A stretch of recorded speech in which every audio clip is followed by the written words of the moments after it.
અરવલ્લી જિલ્લાના મોડાસા ખાતે આવેલા સંગાત સંસ્થાની ખિસ્તી શાળા સામે આવેદનપત્ર આપવામાં આવ્યું હતું। હિન્દુ વિસ્તારમાં હિન્દુ બાળકો શાળામાં અભ્યાસ માટે આવતા હોય તેઓનું ધર્મ પરિવર્તન કરતી પ્રવૃત્તિઓ કરતા વાલીઓએ આક્ષેપો કર્યા।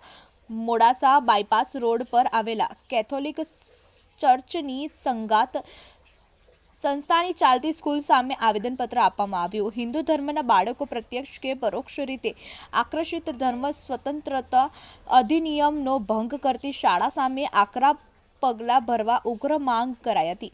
હિન્દુ ધર્મના બાળકોના કુમળા માનસ પર ધર્માંતરણની નકારાત્મક કરી રહેલી પ્રવૃત્તિ તાત્કાલિક અસરથી અટકાવવા માટે વાલીઓની ઉગ્ર માંગ। લોકો દ્વારા ચીમકી ઉચ્ચારવામાં આવી છે કે જો આ ધર્માંતરણની પ્રવૃત્તિ તાત્કાલિક અસરથી અટકાવવામાં આવશે નહીં તો ભવિષ્યમાં કોઈપણ સામાજિક અવ્યવસ્થા સર્જાશે તો તે તમામ જવાબદારી આ ખિસ્તી કેથોલિક ચર્ચની રહેશે। વાલીઓ દ્વારા ધર્માંતરણ પ્રવૃત્તિ અટકાવવા જિલ્લા મેજિસ્ટ્રેટ તથા અરવલ્લી જિલ્લા કલેક્ટર સાહેબને આવેદનપત્ર આપવામાં આવ્યું હતું। Babusinh Chauhan, TV 18 news, Aravalli. તારીખ 24ના રોજ અમે કલેક્ટર સાહેબને આવેદનપત્ર આપેલું છે।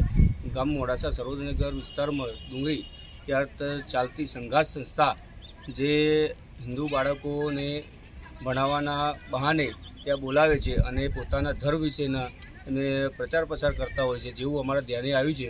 તો આજે અમે કલેક્ટરશ્રીને આવેદનપત્ર આપી અને રજૂઆત કરેલી છે અને આવનારા દિવસોની અંદર પણ કોઈ ઝુંબેશ કરવાનો થાય તો અમે કરવા તૈયાર છીએ। સ્થાનિકના ઘણા બધા મારા જોડે મિત્રો આવેલા છે, અમે બધા જોડે રહીને આવેદનપત્ર આપેલું છે। તો આના ઉપર કાયદેસરના પગલાં ભરાય અને યોગ્ય તપાસ થાય એવી અમારા સ્થાનિક વ્યક્તિઓની માગણી છે।